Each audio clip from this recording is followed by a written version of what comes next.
नाम है आपका? बीके सिमरन। ओके, क्या बताना चाहेंगे आज के इस खास ज्ञान के बारे में? देखिए, ऐसा है कि हम सबके माता पिता, शरीर के माता पिता अलग अलग होते हैं, आपके अलग, मेरे अलग, लेकिन फिर भी कुछ ऐसा है कि जब हमें बहुत ज़्यादा स्ट्रेस हो जाता है, टेंशन हो जाती है, तो हम एक पिता परमात्मा को ही याद करते हैं और सब जने उसी को याद करते हैं, ध्यान ऊपर की ओर ही जाता है। इसका मतलब ये है कि कहीं ना कहीं कोई ना कोई एक ऐसा है जो हम सबका ही सखा है, हम सबको ही उसको याद करना चाहिए। वो ही एक अकेला पिता परमात्मा है जो हमको सुख, शांति, प्रेम, आनंद, पवित्रता, ज्ञान और शक्ति दे सकता है। हम क्या करते हैं, सुख, शांति, प्रेम के लिए इधर उधर भटकते हैं, एक दूसरे से मांगते हैं, मांगते सब है लेकिन देने वाला कोई नहीं है, सब मांग ही रहे हैं। तो आखिर ये सब मिलेगा कहाँ से? जिस प्रकार से गर्मी देना सूर्य का काम है, उस प्रकार से सुख, शांति, प्रेम, आनंद, पवित्रता देना ये सिर्फ और सिर्फ पिता परमात्मा का ही कार्य है।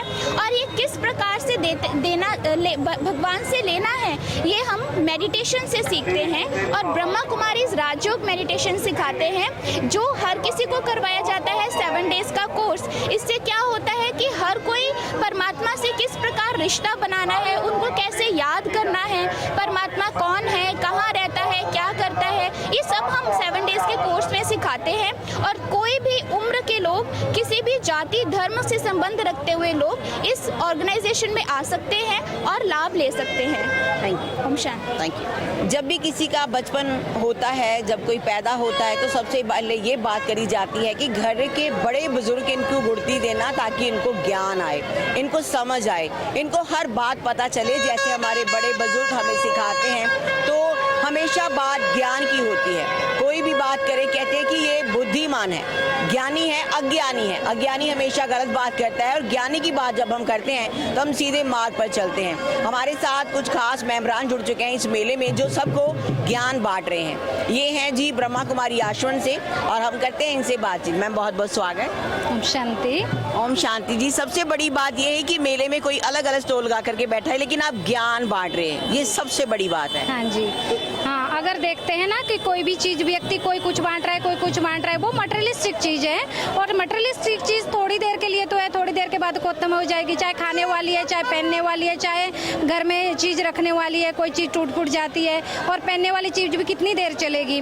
लेकिन जो हम चीज आज लोगों को देना चाह रहे हैं और दे भी रहे हैं, वो है सत्य ज्ञान, परमात्मा के द्वारा मिला हुआ ज्ञान। तो इस ज्ञान में हमें समझ क्या मिल रही है और हम क्या लोगों को समझ दे रहे हैं कि इसमें हम कौन है वास्तव में, हमारा जीवन वास्तव में क्या है और ये जीवन चल कैसे रहा है। तो यहाँ सबसे पहले हमें आत्मा की पहचान दी जा रही है। आत्मा ही शरीर को चलाने वाली अविनाशी शक्ति है और इस आत्मा का क्रिएटर डायरेक्टर कौन है? वो परमात्मा है। तो जब हम आत्मा ही परमात्मा के साथ कनेक्ट हो जाती है तो आत्मा में वो जो सुख चाहिए आत्मा को वो मिलता है, शांति मिलती है, शक्ति मिलती है। जब तक आत्मा में सुख, शांति, शक्ति नहीं होगी तो तब तक व्यक्ति का जीवन जैसे जानवर के जैसा है ना। जानवर भी दुनिया में चल रहा है, काम भी कर रहा है, अपने लिए खाने पीने के लिए वो भी इधर उधर तलाशता ही है। लेकिन इंसान भी अगर सिर्फ खाने पीने के लिए ही काम कर रहा है तो फिर मनुष्य में और जानवर में क्या फर्क हो गया। लेकिन अगर मनुष्य बुद्धिजीवी है तो उसको भगवान ने विवेक दिया है। विवेकशील हो करके समझदारी से व्यक्ति कार्य करता है और खासकर भगवान की याद में रह करके जब व्यक्ति कोई भी कर्म करता है वो कर्म उसका श्रेष्ठ कर्म के रूप में काउंट होता है। जब हम श्रेष्ठ कर्म करते हैं तो जीवन में सुख ऑटोमेटिक आ जाता है, शांति ऑटोमेटिक आ जाती है। जो व्यक्ति खुद सुखी रहेगा, जो खुद शांत होगा, तो अवश्य वो दूसरे को भी सुख देगा और शांति भी देगा और दूसरे को खुशी भी बांटेगा ही बांटेगा। और सुख शांतिमय जीवन ही तो आज व्यक्ति को चाहिए। लेकिन व्यक्ति चाहता है कि शायद सुख शांति पैसे से आएगी, पद या पोजीशन से आएगी या रिलेशनशिप से आएगी।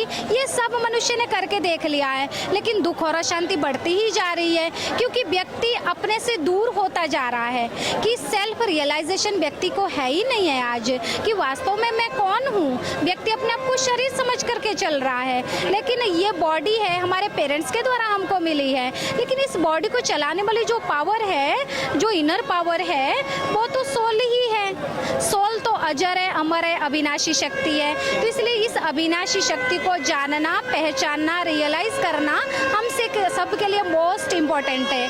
तो इसके लिए हम ब्रह्मा कुमारीज में 7 डेज कोर्स कराते हैं फ्री ऑफ कॉस्ट। तो 7 डेज कोर्स में आत्मा और परमात्मा की पहचान, सृष्टि चक्र की पहचान, स्वर्ग नरक क्या चीज़ है, और ये सृष्टि चक्र का टाइम पीरियड अभी कौन सा चल रहा है, आने वाला समय कौन सा है, उसके लिए मुझे क्या करना है, तो वो सारी समझ हम ब्रह्मा कुमारी सेंटर में देते हैं। बिल्कुल फ्री ऑफ कॉस्ट है, कोई फीस नहीं। आज हम कहीं भी कुछ सीखने के लिए जाते हैं, विदाउट फीस काम नहीं चलता है, लेकिन ब्रह्मा कुमारी सेंटर में कोई फीस नहीं ली जाती है। फीस तो केवल उसका समय है, क्योंकि आज समय बहुत वैल्यूएबल है। अगर किसी से पूछते हैं कि मेरे पास टाइम नहीं है, टाइम को आज व्यक्ति ने डिवाइड कर दिया है। एक साइड से हम कहते हैं कि मेरे पास टाइम नहीं है, और दूसरी साइड से हम कहते हैं कि हम टाइम पास कर रहे हैं। अब ये भी समझ में नहीं आ रहा है कि भाई टाइम पास नहीं हो रहा है या टाइम ही नहीं है व्यक्ति के पास। तो टाइम को मैनेज नहीं कर सकते हैं, हम अपने कार्यों को मैनेज कर सकते हैं। टाइम जितना है वो सबके लिए बराबर है। और जो आज ऊंचाइयों तक पहुंच चुके हैं, चांद सितारों तक पहुंच चुके हैं, रिसर्चर, साइंटिस्ट, उनके लिए कोई 50 घंटे नहीं थे दिन के, उनके लिए भी 24 ही घंटे हैं। जो आज व्यक्ति मजदूर है उसके लिए भी 24 घंटे हैं। आज कोई भिखारी है उसके लिए भी 24 घंटे हैं। लेकिन ये अपने विवेक की बात है, अपने विवेक को किसने किस रीति से यूज किया है, और उसने अपनी जीवन को वैसे बनाया है, और दूसरों के लिए भी वैसे ही उसने दिया है ना। तो इसलिए ब्रह्मा कुमारीज में ये सारी नॉलेज दी जाती है। तो हम सबको मैसेज ये देना चाहेंगे, तो ज़रूर ब्रह्मा कुमारीज में विजिट अवश्य करें। एक बार एक दिन आकर के देखें तो सही, क्या सचमुच में सुख शांति की नॉलेज मिलती है, क्या जीवन में सचमुच में सुख और शांति का एहसास होता है। तो पहली बार एक बार तो आने की कोशिश ज़रूर करें। इसलिए हमारी सबसे ये विनती है, ये रिक्वेस्ट है। अच्छा, आप सबका भी बहुत बहुत धन्यवाद, आप हमारे पास आए, आपने जन जन तक हमारा ये मैसेज पहुंचाने के लिए प्रयत्न किया, इसके लिए आपका बहुत बहुत थैंक्स है। ओम शांति। जैसे लक्ष्य वैसे लक्षण, आपका लक्ष्य होना चाहिए, आपका एम होना चाहिए। हमेशा ज़िंदगी में आप सब काम करते हैं, खुशी बनाते हैं, खुशी जताते हैं, लेकिन वो खुशी है कहाँ? खुशी ढूंढते सभी हैं, लेकिन खुशी मिलती है सिर्फ आपको जहाँ आपको ज्ञान प्राप्त होता है, जहाँ आपको परमेश्वर मिलते हैं, जहाँ आपको प्रभु के बारे में बताया जाता है। जीवन सुखमयी है, तो सुखमयी बनाने के लिए हमेशा ध्यान करें, मेडिटेशन करें, और हमेशा प्रभु का नाम लेते रहें। सेंट्स ऑफ द टाइम से कोमल, कैमरामैन अनुराग के साथ।